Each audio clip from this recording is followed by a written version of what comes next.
Fala galera, aqui é o Gustavo e hoje iniciamos a nossa série conhecendo sobre os calouros do draft de 2025. E nós vamos começar com ele, nossa escolha de primeira rodada, J.D. Barron, cornerback da Universidade de Texas. Para você que não conhece a série Conhecendo, nós aqui do Mile High Brasil, nós vamos trazer o perfil, a carreira, toda a jornada de cada um dos escolhidos no draft de 2005, até se tornarem jogadores do Denver Broncos. Esse vídeo aqui, ele saiu exclusivo em primeira mão para os nossos membros e somente 5 dias depois ficou aberto para o público em geral. Então, se você quer ter todo o conteúdo do Mile High Brasil em primeira mão, não quer perder nada, além de ter acesso, né, aos nossos conteúdos exclusivos, seja um membro do Mile High Brasil. Dá uma olhada lá no nosso canal no YouTube. Nós temos 3 planos, garanto que um deles cabe aí no seu bolso.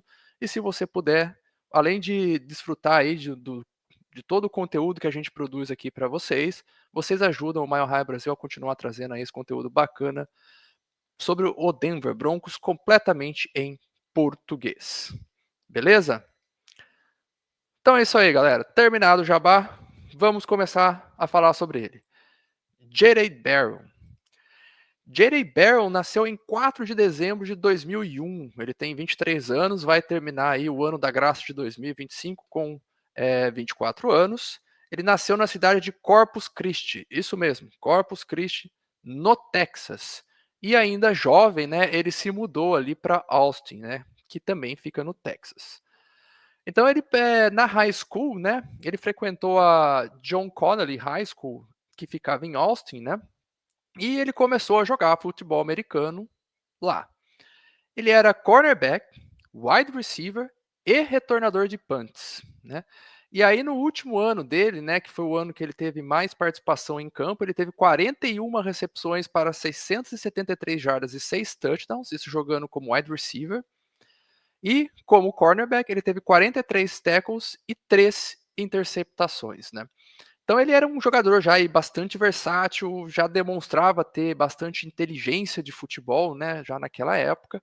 E ele, foi para a universidade, né, ele era um recruta 4 estrelas, e durante o processo aí de recrutamento, né, foi um tanto quanto conturbado, né, ele se comprometeu a jogar inicialmente pela Texas Christian University, aí ele mudou de ideia e ia jogar na Baylor University, e por fim mudou de ideia de novo e acabou indo para University of Texas, né, onde ele jogou aí pelo, pelo Texas Longhorns, né, durante a sua carreira no college, né. Então essa aí foi o início da carreira dele, o início da carreira do J.D. Barron, né. Já no college, né, ele teve uma carreira bastante longa, ele ficou 5 anos aí no college, né.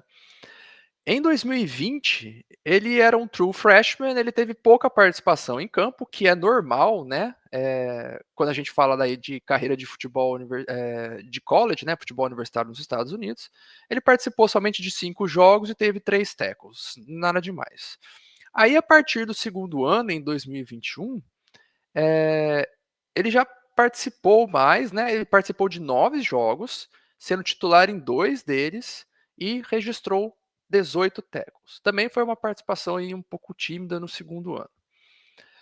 Aí em 2022 a coisa começa a engrenar, né, ele foi titular em 9 dos 13 jogos que ele participou, ele teve 78 tackles, desculpa, 1 sack, desculpa, 2 interceptações, e uma dessas interceptações ele retornou para touchdown. Então aí é que ele começou a despontar e a ter um pouco mais de visibilidade, né. E aí em 2023, né, apesar dele já ter, elegibilidade para o draft, ele resolveu continuar na Universidade de Texas, né, e jogou aí, ele foi titular em 12 dos 14 jogos, né, e aí ele teve 61 tackles, uma interceptação, 7 passes defendidos e recuperou um fumble, né. Nesse ano, ele foi aí selecionado pela All Big 12 para o segundo time, né, da Big 12, né?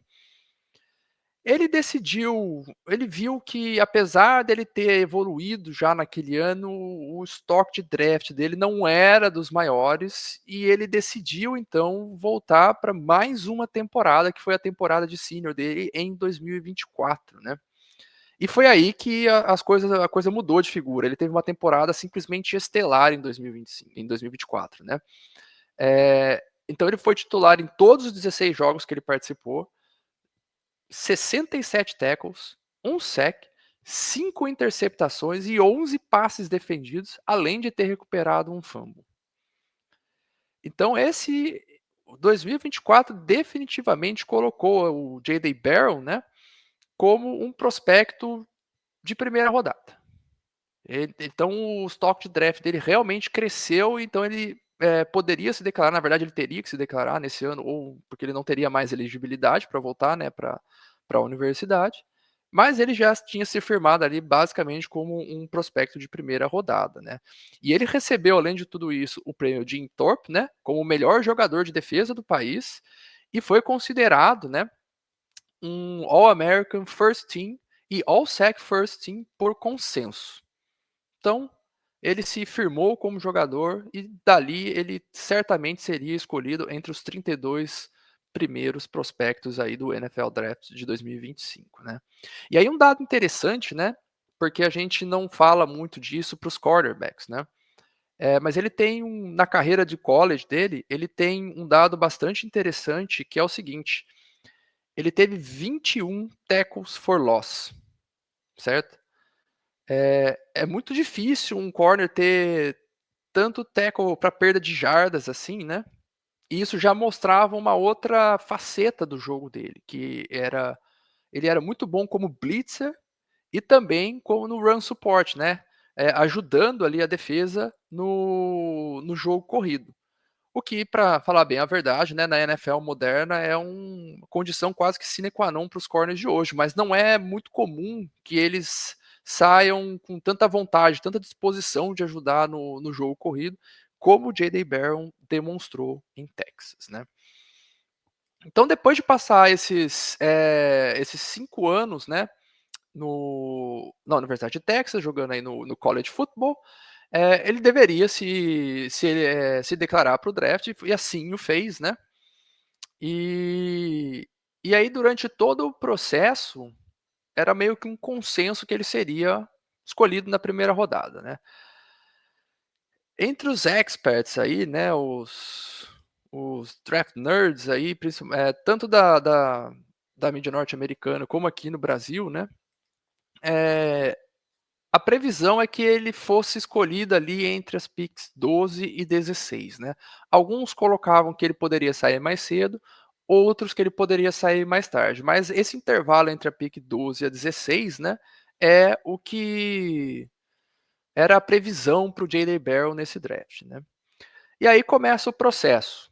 Então ele participou aí do Combine e também fez atividades durante o Pro Day da University of Texas, né?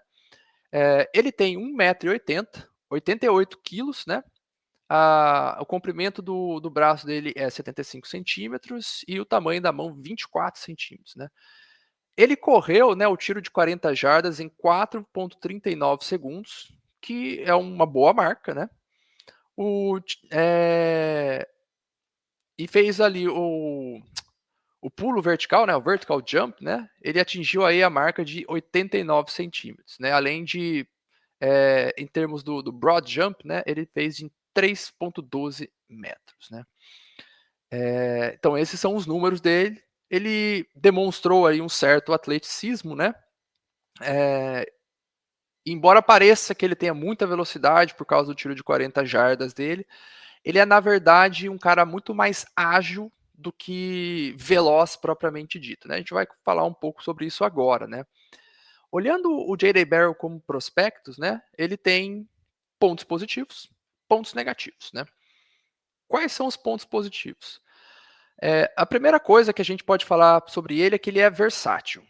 Ele jogou como outside corner, como nickel corner e até como safety. Então, basicamente, ele pode ocupar todas as posições da secundária de um time.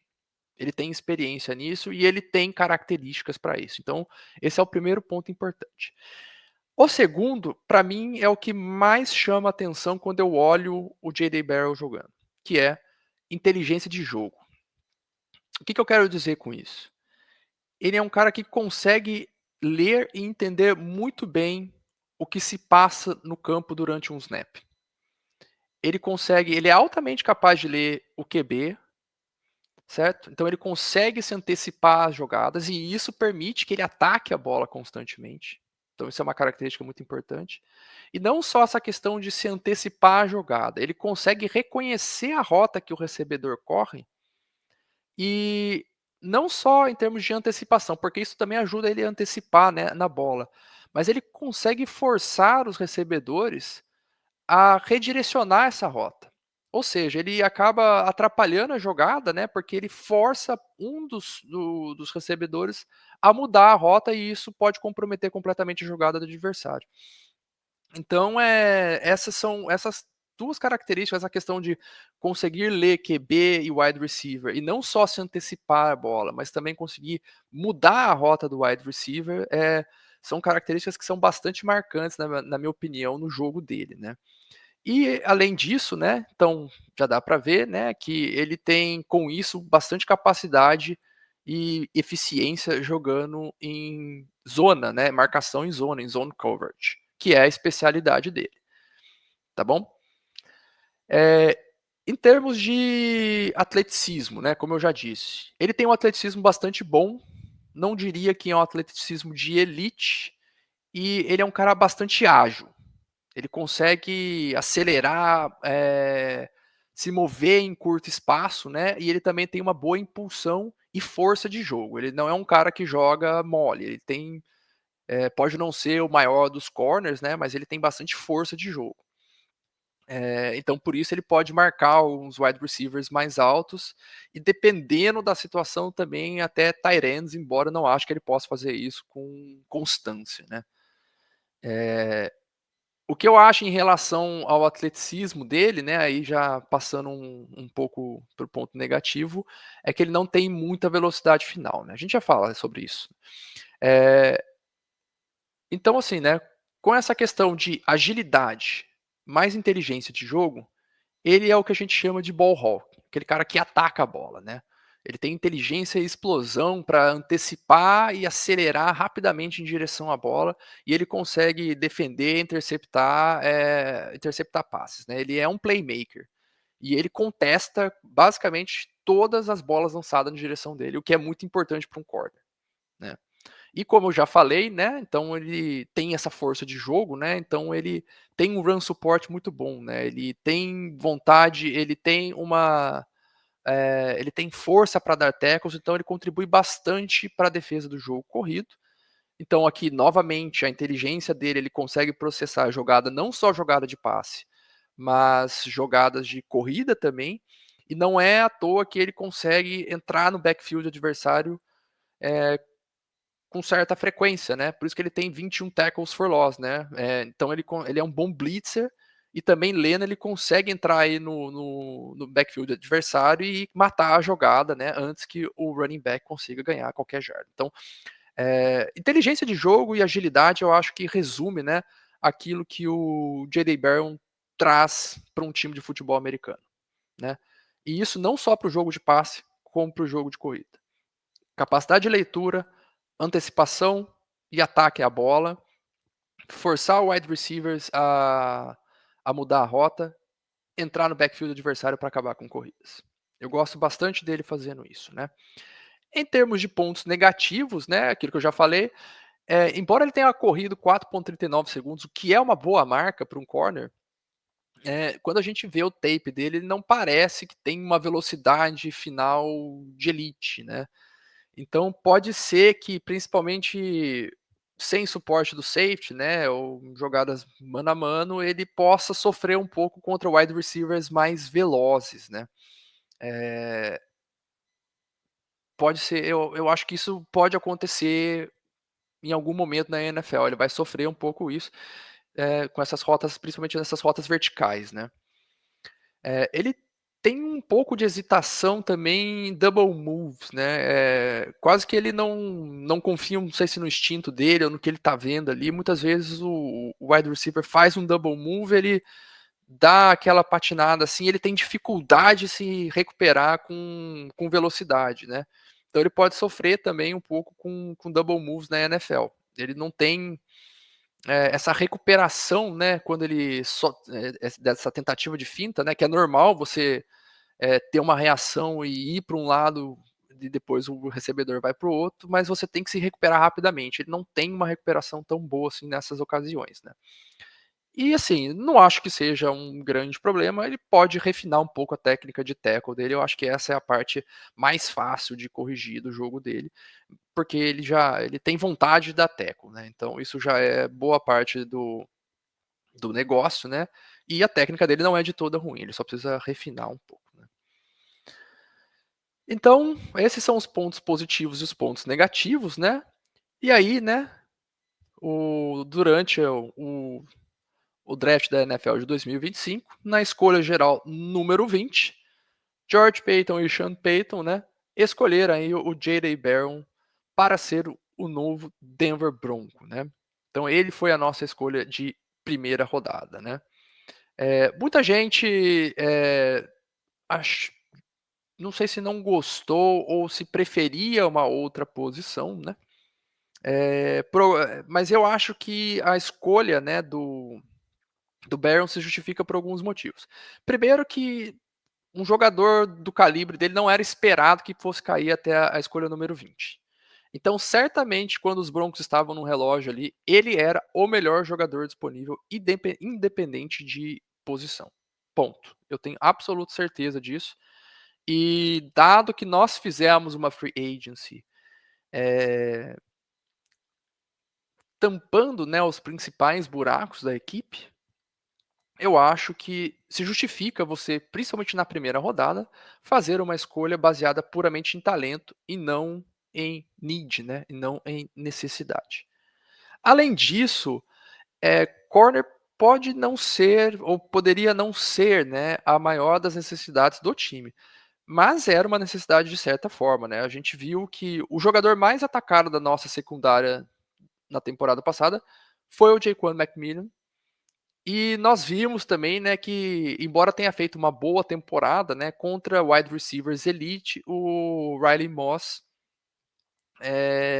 se atrapalhou um pouco, né? Principalmente a gente lembra daquele fatídico jogo contra os Bengals, né, que o T. Higgins colocou ele no bolso, né?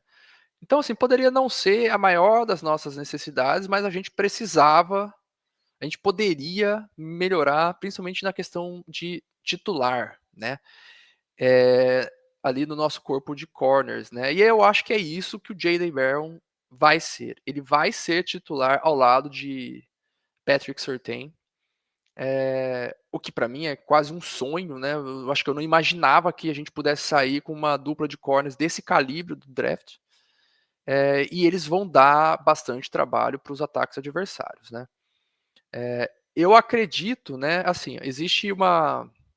A gente vê os analistas, né? Que projetam ele como um nickel corner, né, ou como um slot corner. Eu acho que ele pode jogar em basicamente todas as posições da defesa, mas falando em corner, ele pode ser tanto outside corner como slot corner. Então eu acho que em formação base ele é titular, então ele vai ter aí provavelmente pelo menos 90% de snaps durante uma partida, eu acho. Pelo menos essa é a minha visão em formações base, né, e como a gente só tem 2 corners, né, em campo, vai ser ele e o Patrick Surtain. Aí eu acho que a questão de versatilidade, né, quando a gente jogar em níquel, né, que basicamente se joga em níquel na maior parte do tempo na NFL, eu acho que ele oferece um leque de opções bastante interessante para o Vance Joseph, né. Ele pode ser puramente um slot corner? Pode. E aí o Jaquan McMillan roda, e a gente tem o Moss e o Patrick Surtain como outside corners e o Barron como slot. Eu acho, porém, que a versatilidade dele vai dar ali opções, né, pro Vance Joseph, moldar essa secundária de acordo com o personnel, de acordo com o jogo, de acordo com o adversário. Então ele pode colocar, por exemplo, o Moss fora e por fora e o Baron por dentro, ou manter o Jaquan McMillan por dentro e colocar o Moss por fora, ou até, né, se a gente jogar Dime, né, a gente jogou o Dime aí por volta de, acho que entre 10 ou 15% ano passado, quem fez a função de Dime defensive back no ano passado foi o Demary Mathis, no ano retrasado tinha sido o Caden Stearns. Eu acho que ele pode ser o Dime desse ano, e aí dessa temporada, né? E aí, por exemplo, você pode manter o McMillan e o Riley Moss e utilizar ele como esse dime defensive back. Não acho que ele vai jogar muito como safety, talvez em uma ou outra situação, algum snap em que alguém se machuca, né? Bate aí na madeira 3 vezes, né? Eu acho que ele pode ali variar, né, nas posições ali entre outside, nickel e dime e eventualmente jogar como safety, né? Não acho que ele vai ser safety, vai jogar muitos snaps em safety, né? Fora isso, né? Dado que a especialidade dele é jogar em zona, ele ajuda a corrigir, e aí ajuda a corrigir junto com o Hufanga e com o Greenlaw, né? Principalmente se o Greenlaw ficar em campo, né? Bate aí na madeira mais 3 vezes. O nosso grande problema do ano passado é que foi jogar em zona, né? Na NFL você não consegue jogar em man coverage durante uma partida inteira. Não tem gás para isso, né? E na verdade a gente jogou aí, se eu não me engano, mais da metade do tempo em marcação zona o ano passado. A gente trouxe esse dado para os nossos membros, né, na análise de setores, né? E a gente foi terrível nessas situações, por diversos motivos. O J.D. Barron vem para ajudar a resolver esse problema. Então, se essa secundária, que já foi muito bem no ano passado, principalmente jogando mano a mano, se ela conseguir desempenhar melhor em marcação em zona, cara, a gente tem possivelmente aí uma das melhores secundárias da NFL. A gente vai ter muito pouco buraco, muito pouco ponto fraco para que o adversário ataque, né? Bem, galera, então é isso. É assim que eu acho que os Broncos podem utilizar o J.D. Barron, né? Essa foi a história dele. A gente viu aí, jogou como wide receiver, punt returner e como corner no high school e teve uma carreira longa, né? Como a gente já não vê mais normalmente. Muito provavelmente também o Covid tem alguma influência nisso, embora eu não tenha acompanhado isso de perto, né? Mas essa aí é o perfil, a carreira, a jornada do J.D. Barron até chegar ao Denver Broncos. Eu me despeço aqui, agradeço a todos e lembrando, né, que o Mile High Brasil está aí nas redes sociais e você pode também aí se tornar um membro, né, como eu já falei, para você ter os nossos vídeos em primeira mão e também acesso a conteúdos exclusivos. Você pode escanear esse QR Code que está aí no canto da sua tela. É isso aí, galera. Muito obrigado. Fui.